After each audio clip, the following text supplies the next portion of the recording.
विद्यार्थी मित्र हो, नमस्कार. आजच्या या तासिकेमध्ये आपण आपल्या अभ्यासक्रमास असलेली बनगरवाडी ही व्यंकटेश माडगूळकर यांची कादंबरी याविषयी माहिती पाहणार आहोत. यापूर्वीच्या तासिकेमध्ये आपण व्यंकटेश माडगूळकर यांनी या कादंबरीच्या निर्मिती प्रक्रियेविषयी आणि या कादंबरीवर आधारित जेव्हा चित्रपट निर्मिती करण्याचं ठरलं तेव्हा अनेक वर्षानंतर कादंबरीकार व्यंकटेश माडगूळकर यांनी जी कादंबरी निर्माण केलेली आहे त्यात जे समाज जीवनाचं चित्रण केलेलं आहे ते चित्रण आणि आज चित्रपट निर्मितीच्या प्रसंगाच्या निमित्ताने जेव्हा ते बनगरवाडीला भेट देतात त्यामध्ये त्यांना बराचसा बदल झालेला दिसून येतो. पूर्वीचा काळ आणि जेव्हा चित्रपट निर्माण करावयाचा होता तेव्हा शूटिंगसाठी आलेल्याचा काळ यामध्ये बराच कालावधी बरीच वर्षे त्या ठिकाणी निघून गेलेली आहेत आणि म्हणून कादंबरीकार म्हणतात की या ठिकाणी बराच बदल झालेला दिसून येतो. पुढे या ठिकाणी ते वर्णन करताना म्हणतात त्यांनी आपल्या शब्दातून जे विचार मांडलेले आहेत ते पुढील प्रमाणे आहे. पूर्वीच्या जुन्या शाळेसमोर 10-5 लोक जमले. कोणी आज शाळा मास्तरकी करणाऱ्यानं मला ओळखलेला. वाडीतली छप्रं, मातीच्या भेंडाचे माळवदी घरं जाऊन मंगळुरी कौलांची घरं झालेली दिसली. तरुण मुलांपैकी काहींनी जीन्स टी शर्ट्स घातलेले दिसले. शेंड्रा मेंढराचे वाडे आता गावाबाहेर होते. वावरात हिंडणारे मेंढरं गावात फिरताना फोटो घ्यायचे आहेत असं सांगताच 4 चौघं गावाबाहेर पळाले. या ठिकाणी जो प्रसंग वर्णन कादंबरीकार या ठिकाणी करतात त्यावेळी त्यांनी अशी नोंद केलेली आहे की आम्हाला गावातील त्या शाळा मास्तराने मला ओळखलेलं आहे. जेव्हा कादंबरीकार व्यंकटेश माडगूळकर यांनी बनगरवाडी ही कादंबरी निर्माण केलेली आहे आणि त्यानंतर जेव्हा हे चित्रपट निर्मितीच्या प्रसंगाच्या निमित्ताने पुन्हा बनगरवाडीला भेट देण्यासाठी येतात तेव्हा त्यांना बदल झालेला दिसून आलेला आहे.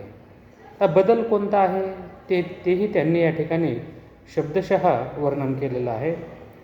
वाडीतली छप्रं, मातीच्या भेंडाचे माळवदं घरं जाऊन मंगळुरी कौलांचे घरं झालेली दिसली.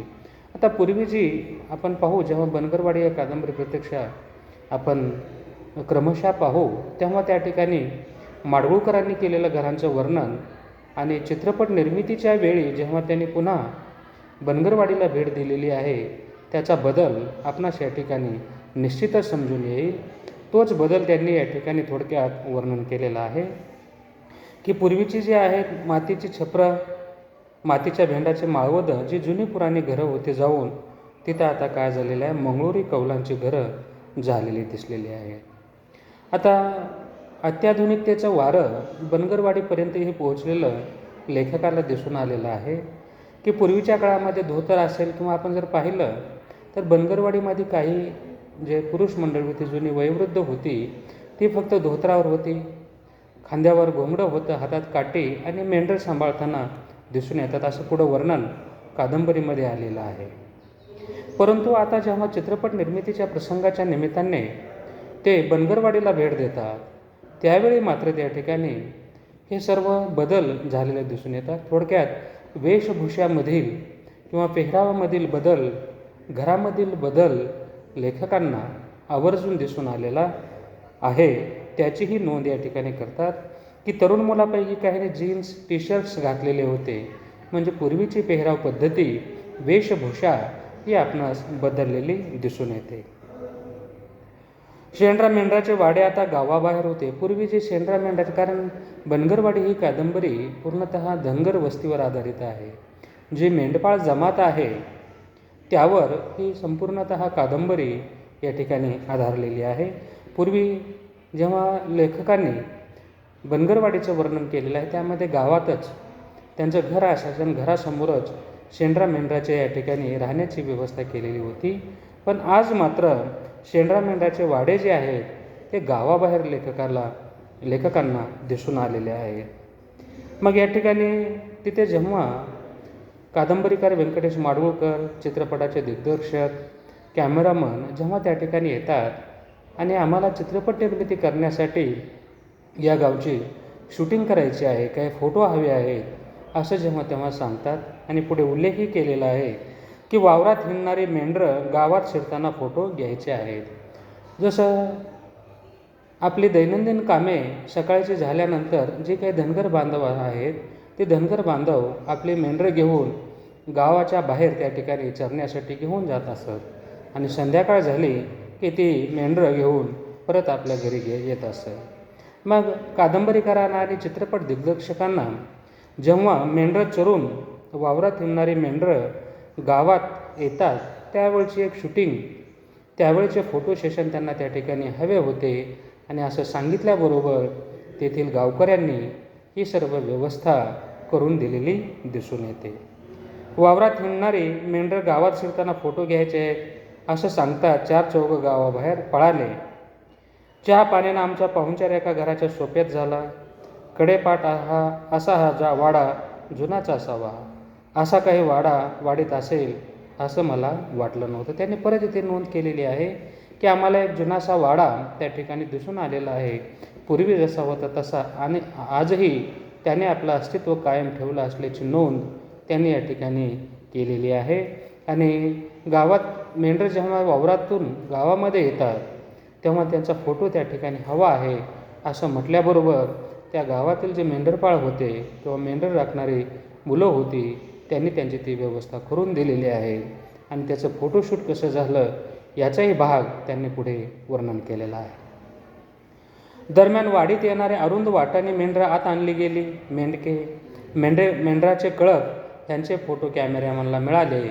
आता झपाट्यानं अंधारून येत होतं आणि लेखक कादंबरीकार व्यंकटेश माडगूळकर वर्णन करतात की जेव्हा आम्ही चित्रपट निर्मितीच्या प्रसंगाच्या वेळी त्या ठिकाणी काही अत्यावश्यक फोटो होते किंवा शूटिंग घ्यायची होती त्यावेळी आम्ही त्या ठिकाणी गेलेलो आहोत आणि गेल्यानंतर आम्हाला जेव्हा मेंढरं शेतातून किंवा रानातून चरून वापस घरी येतात तेव्हा त्यावेळी त्या घरात शिरतानाचे फोटो आम्हाला हवे होते, तशी शूटिंग आम्हाला हवी होती आणि ती शूटिंग किंवा ती व्यवस्था गावातील जे मेंढकं होते किंवा जे मेंढपाळ होते त्यांनी आम्हाला करून दिली आणि आम्हाला हवं तसं शूटिंग त्या ठिकाणी करता आलं अशी नोंद या ठिकाणी व्यंकटेश माडगूळकर चित्रपट निर्मितीच्या प्रसंगाच्या विषयी येथे नमूद करताना दिसून येतात. आणखीन जो काही बदल झालेला आहे तो बदलही या ठिकाणी व्यंकटेश माडगूळकर यांनी पुढील प्रमाणे नमूद केलेला आहे, वर्णन केलेलं आहे. वाडीत शाळेची आणखी एक इमारत झाली होती. एक पिठाची गिरणीही नव्यानं झालेली दिसली. वाण्याचं लहान दुकानही दिसलं. आता पूर्वीच्या कादंबरीमधून वर्णन केलेलं चित्रण आणि आज जेव्हा लेखक परत नव्याने चित्रपट निर्मितीच्या प्रसंगाच्या हेतूने जेव्हा ते या ठिकाणी येतात तेव्हा त्यांना अनेक बदल जाणवलेले आहेत. त्या बदलापैकी एक बदल त्यांनी सांगितले की घरंही बदललेली आहे, मुलांचा पेहराव किंवा पोशाखही बदललेला आहे, वेशभूषाही बदललेली आहे आणि जी अत्याधुनिक अशा काही सुविधा आहेत त्या सुविधा आता बनगरवाडीपर्यंतही पोहोचलेल्या दिसून आलेल्या आहेत. लेखकाने वर्णन केलेलं आहे की वाडीत शाळेची आणखी एक इमारत झालेली होती. पूर्वी तर होतीच, पण आणखीन एक नवीन इमारत शाळेची झालेली होती. एक पिठाची गिरणी देखील या ठिकाणी नव्याने आलेली आहे. त्याचबरोबर वाण्याचं लहान दुकानही या ठिकाणी आलेलं आहे. म्हणजे जे अत्याधुनिक बदल हळूहळू जे होत होते समाज जीवनामध्ये, शहरी जीवनामध्ये, ते बदल काही प्रमाणामध्ये बनगरवाडीमध्ये देखील दिसून येत होते. याची नोंद या ठिकाणी व्यंकटेश माडगूळकर येथे करताना दिसून येतात.